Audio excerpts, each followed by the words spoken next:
Hello students, आज हम आपको यूपी बोर्ड क्लास 12th की पोएम जिसका नाम है माई हेवन यानी कि मेरा स्वर्ग, इसके बारे में बताएंगे। इस पोएम को लिखा है भारत के महान कवि, संत, राइटर, नोवेलिस्ट, प्ले राइटर यानी कि सब कुछ रविंद्रनाथ टैगोर ने। बच्चों, क्या आप रविंद्रनाथ टैगोर के बारे में जानते हैं? Rabindranath Tagore was a versatile writer। Rabindranath Tagore एक बहुत ही विविध प्रतिभा के धनी व्यक्ति थे।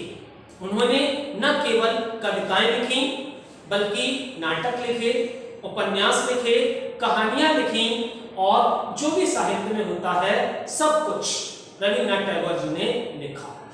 इसलिए लोग उन्हें गुरुदेव रविंद्रनाथ टैगोर के नाम से भी जानते हैं। और क्या आप जानते हैं, ब्रिटिश गवर्नमेंट ने रविंद्रनाथ टैगोर जी को एक उपाधि दी थी, जिस उपाधि को लेने से रविंद्रनाथ टैगोर ने जलियांवाला बाग हत्याकांड के बाद साफ मना कर दिया था कि जो गवर्नमेंट मेरे देश के नागरिकों पे इतना अत्याचार कर रही है, हम उनसे भला ये उपहार, ये रिवार्ड, ये अवार्ड कैसे प्राप्त कर सकते हैं? हमें नहीं चाहिए।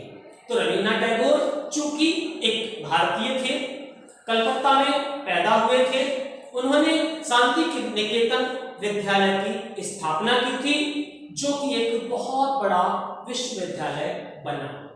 इसलिए रविंद्रनाथ टैगोर उस ईश्वर से, परमपिता परमेश्वर से, अल्लाह से, वाहेगुरु से ये प्रार्थना कर रहे हैं इस पोएम के माध्यम से कि मेरा भारत कैसा हो, मेरा हेवन, मेरा भारत मेरे स्वर्ग के समान बन जाए, जहां पे किसी को कोई परेशानी, दुख, मुसीबत ना हो।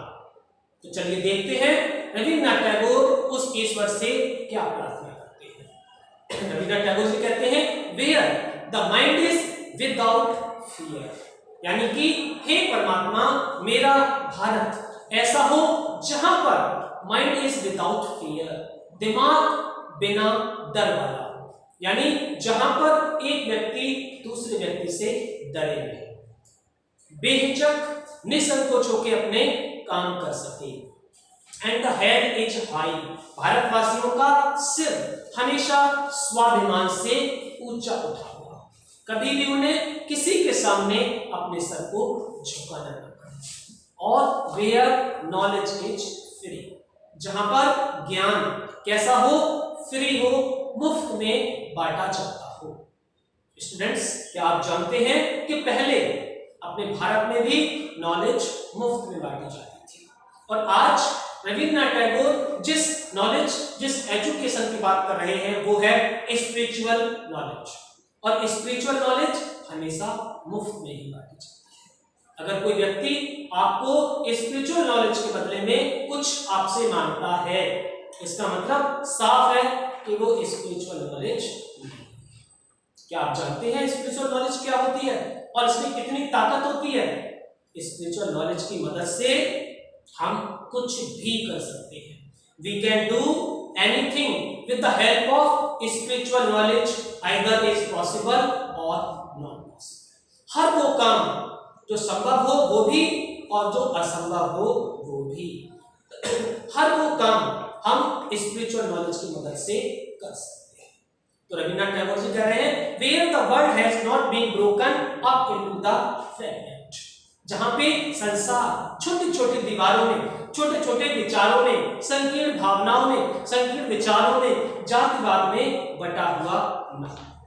आपने देखा होगा, एक घर में अगर 4 लोग हैं तो घर में 4 दीवारें बट जाती हैं, घर के 4 हिस्से हो जाते हैं।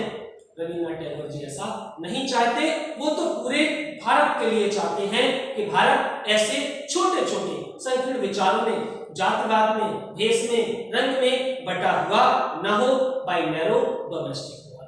जिस तरीके से एक घर में जरा सा विवाद होने पर दीवारें खिंच जाती हैं, ऐसा न हो।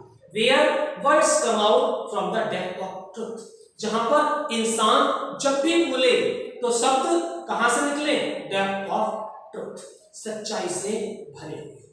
और ऐसा तभी हो सकता है जब रविन्द्रनाथ टैगोर जी ने पहले बताया जहां पर लोग किसी से डरे नहीं, किसी का भय न हो। Where tireless striving stretch its arm towards perfection, जहां पर हर व्यक्ति थकने के बाद क्या करे?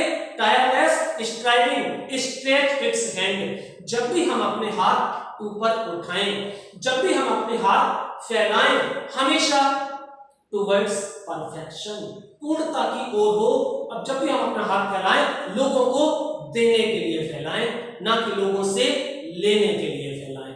इतना मतलब जब भी हम अपना हाथ आगे करें, हमारा हाथ इस तरीके से होना चाहिए, इस तरीके से नहीं होना चाहिए। और जब भी हम हाथ उठाएं, केवल और केवल उस ईश्वर की भक्ति के लिए, उस ईश्वर की पूजा के लिए उठाएं। Where the clear stream of reason has not lost its way, जहां पर किसी भी कीमत पर इंसान सच्चाई का रास्ता छोड़ने के लिए मजबूर न हो जाए। आपने देखा होगा, अगर किसी इंसान को जरा सी परेशानी आई, जरा सी मुसीबत आई, तो इंसान खुद सच्चाई के रास्ते से भटक जाता है, साथ ही दूसरे लोगों को भी भटकाने की कोशिश करता है। Into the dreary desert send of dead habit, इसलिए हमारे जीवन में चाहे जैसी भी मुसीबत आए, परेशानियां आए, दुख आए, लेकिन हमें अपने सच्चाई के रास्ते को बदलना नहीं है। Where the mind is led forward by the into ever widening, जहां हमारा मन, हमारा दिमाग क्या करे? हमेशा किस ओर जाए? लेड फॉरवर्ड एवर वाइडनिंग, जिससे हमारा मन हमेशा हमेशा के लिए बंध सके। यानी कि हम हमेशा ये ध्यान रखें कि हम एक आत्मा है और आत्मा उस परमात्मा की अंश है। इसलिए हम जब भी आगे की ओर बढ़े, हमारा हर कदम उस परमात्मा की ओर बढ़ने वाला होना चाहिए, ना कि हमारा कदम उस परमात्मा से दूर जाने वाला हो। थॉट एंड एक्शन, हम जो भी सोचें, हम जो भी काम करें, उससे उस परमात्मा को खुशी मिलनी चाहिए। क्योंकि हम जानते हैं बच्चों, एक के साधे सब सधे, सब साधे सब जाएं। अर्थात अगर हमने उस एक को मना लिया, उस एक को साध लिया, अब उसकी ड्यूटी बनती है कि वो हमारे साथ होने वाली हर मुसीबत को दूर करे, हमारे साथ बुराई करने वाले हर इंसान को वो साधे, वो मनाए। Into that heaven of freedom. अब रविन्द्रनाथ टैगोर जी अंत में कहते हैं into that heaven of freedom, अर्थात हमारा भारत स्वतंत्रता का ऐसा क्या हो? हेवन हो, स्वर्ग हो। इसलिए ओ माय फादर, हे मेरे पिता, हे मेरे ईश्वर, लेट माय कंट्री अवेक, अब तो कम से कम ऐसा करो कि मेरे देशवासी जाग जाएं और वो आपकी सच्ची भक्ति करने लगे, बिना किसी से डरे, बिना किसी भेदभाव के, बिना किसी ऊंच नीच के।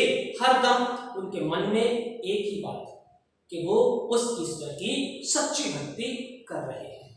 तो स्टूडेंट्स, रविन्द्रनाथ टैगोर ने चाहा कि उनका देश यानी कि भारत कैसा बन जाए? स्वर्ग के समान, जो कि कभी कहते थे कि भारत स्वर्ग के समान है।